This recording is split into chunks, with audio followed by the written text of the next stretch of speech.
While our country is celebrating Independence Day, our next guest says it's a good time to make positive changes to give ourselves some independence. Here to help us with ways to find our own personal freedom is board-certified life coach Marlene Boas. Welcome, Marlene. Thank you. So with it being the 4th of July, this is a great time to talk about finding your own independence. That's right, because personal independence is an important thing. And it's always good to take an inventory at this time.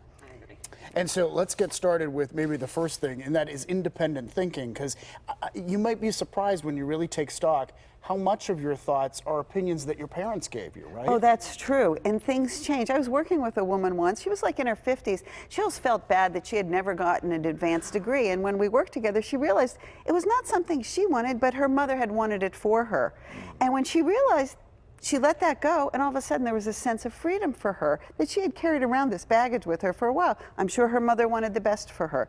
So that chance to really investigate what your parents instilled in you, the good, and maybe what needs to be edited a little bit. Yeah, we spend so much time growing up with our parents telling us what to do, what not to do, the teachers telling you what to do, what not to do. It's hard to separate yourself as an adult from those thought processes. Right, we go through adolescence and we get a little rebellious and we push against, but now as adults we can just sort of really reflect on it and maybe edit it and go, well, I understand why they did that, but I don't need that now. Yeah. And that's freeing. Yeah, it is. Do some critical thinking. I agree. And so that sort of leads us to the next point about self-reliance, right? Right. You know, to be really a sense of freedom and independence for yourself is you have to be able to count on yourself. Just as Big. It's big. Being able to trust yourself. That's right.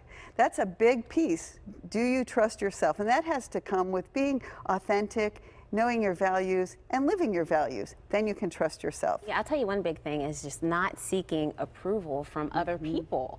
That's huge. And I think we all do it so often, and it's not a good thing to do. No, and the competitiveness and with all the social media now, we're sort of really thrown into it. And sometimes we have to step back and go, what do I want? How do I get it? Not based on what somebody else has or what they're saying or what their picture shows. And that gives us a true sense of independence and freedom. What a good point. That is a good point, yeah, especially with social media. Yeah. It changes the game. Boy. It does change the game, and there's a generational difference. So what our parents did share with us may be very different.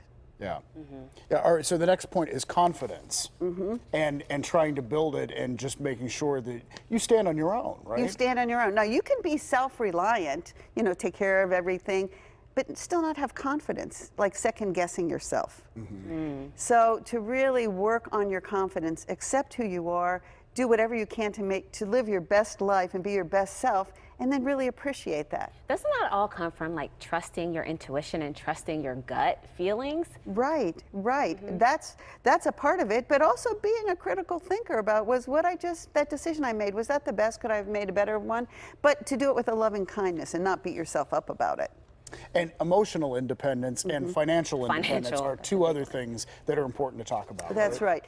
You want to be a happy and fulfilled and full person yourself and not be dependent on someone for your happiness. Now, when you share it with someone, of course, it builds and it's exponential, but you yourself don't want to rely on anyone for your happiness or blame anyone for your troubles and sadness. That means coming to a relationship or a friendship whole. Whole, right? that's whole right. is the key word. Well put. Well put, Mikey. Look, Thank yeah. you. Yes. She's moving in on your territory, I know. Marlene. Come on over here. That was great. It is coming as a whole person, and then you have two wholes, and they work together so much better.